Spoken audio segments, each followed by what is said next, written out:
Good day, ladies and gentlemen. My name is Leon Weinstein, and we are at the Theme 2, Session 7 of the Roadmap to Freedom project.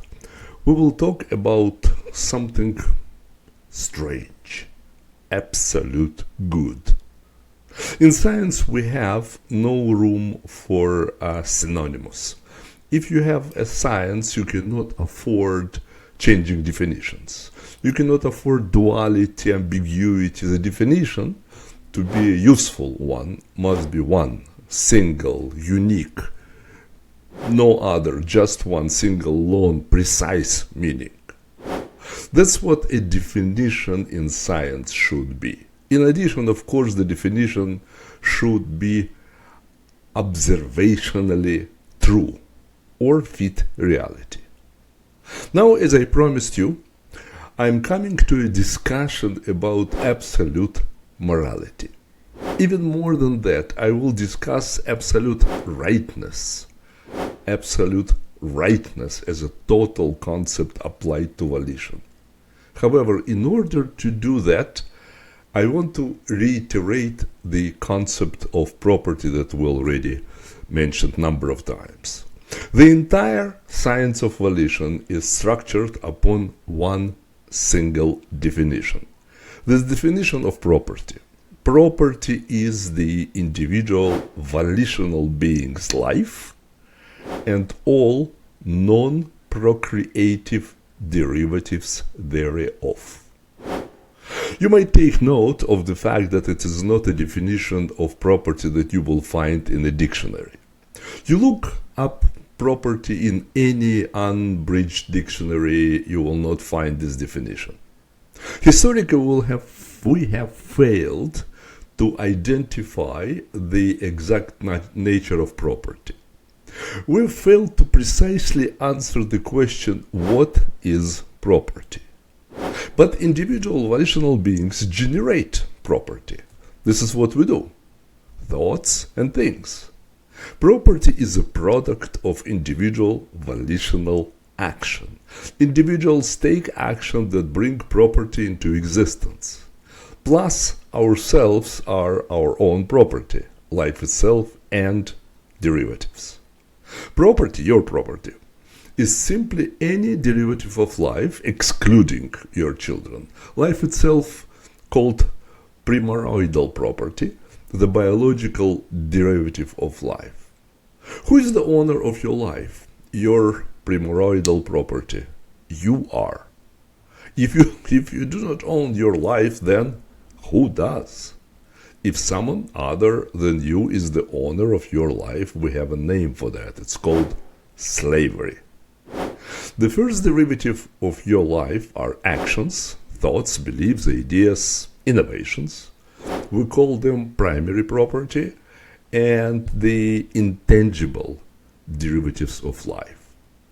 The second derivative of life, the tangible derivatives, can be food, clothing, hammers, automobiles, pop-up toasters.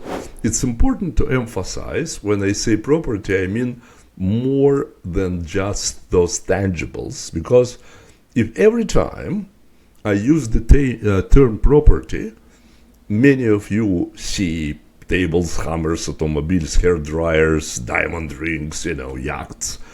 If every time I say property you think tangible, you will miss the entire point of this course.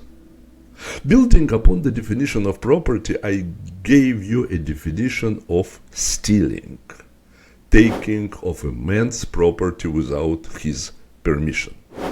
The definition of stealing depends upon the prior definition of property, of course. The only thing that it's possible to steal is property. What else? What else can we steal? If a thief steals your automobile, he now enjoys the benefits of your auto. Not you enjoy it. You work to earn the amount needed to buy this auto, but someone else got the results of your labor without your permission.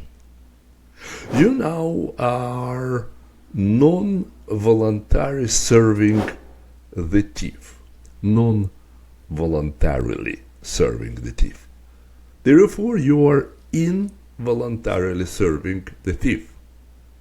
And so, the theft of any property always places the victim into a state of involuntary servitude. Therefore, all thieves are enslavers. Earlier, I gave you illustrations of this. Take chemist, who his formula was stolen without his permission. It's sold to a textile firm for $1 million. Even though the chemist doesn't have a chain around his neck, he is in a state of involuntary servitude.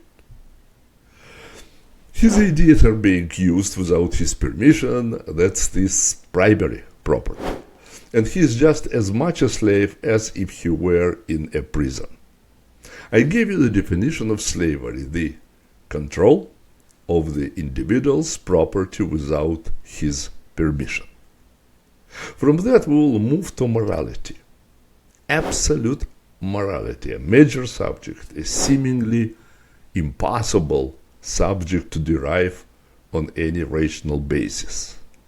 How can you determine if a man's actions are moral on an absolute basis? What does moral versus immoral means? Some volitional actions are moral, some are immoral. The question is, how can we make a distinction between the two with precision? Can you identify absolute morality versus relative morality? Now, relative morality is also an interesting concept. Now, one of the immediate problems we encounter in dealing with this question, at least on a scientific basis, involves the conflict that arises between individuals over what is good.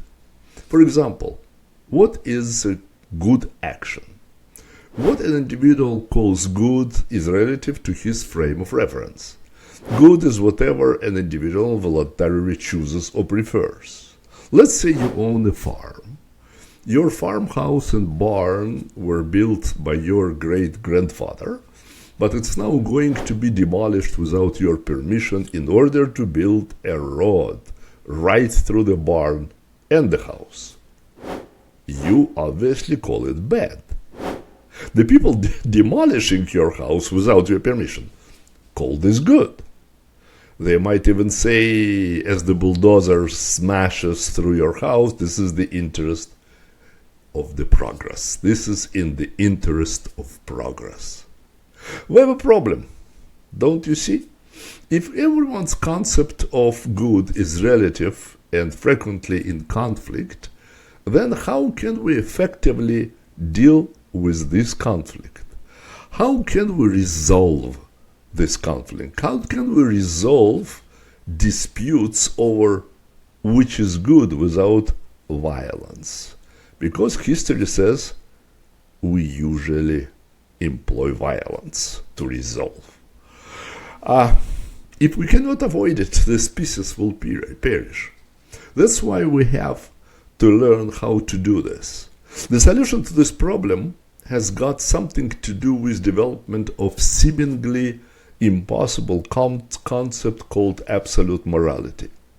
And to prepare the way for the solution, I will give you a new definition. It will be the definition of coercion. Coercion is any attempted and intentional interference with property. Coercion is any attempted and intentional interference with property. Now, this definition of coercion I've given you is not a relative definition, but rather it's an absolute definition. Whenever you have any volitional being interfering with the property of another, when it's intentional interference with property, you have coercion. It doesn't matter whether the person doing the coercion is one age or another age, one sex or another, where they went to school or totally irrelevant. It's still coercion. Now I'll give you a very important definition that will enable us ultimately bridge this gap between the physical sciences and the so-called social sciences.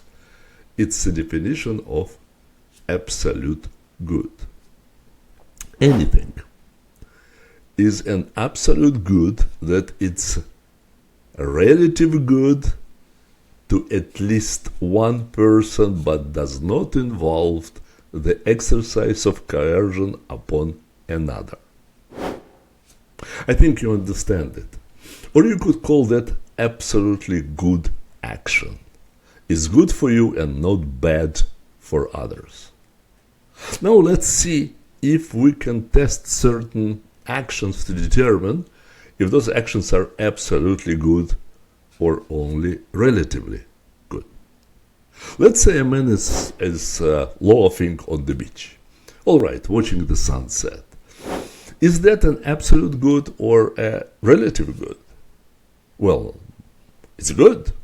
However, we don't quite have enough information yet. What is the critical question that must be answered in order to determine if his actions of loafing on the beach watching a sunset is absolutely good or relatively good? What must we know? Very simple. Whose beach is it? Is that a critical question? Indeed, because if this fellow, maybe he jumped right over the fence, right over the no trespassing sign, he's on your beach without your permission. Trespassing involves coercion, and so his actions are relatively good, but not absolutely good by definition. On the other hand, if it's, let's say, his beach, fine. If it's your beach and he is there with your permission, that's fine. It would be an absolute good. Let me stop here. We will continue this discussion at the next session. Meantime, think about two relatively good and two absolutely good actions. Think and write them in the comments. Until next time.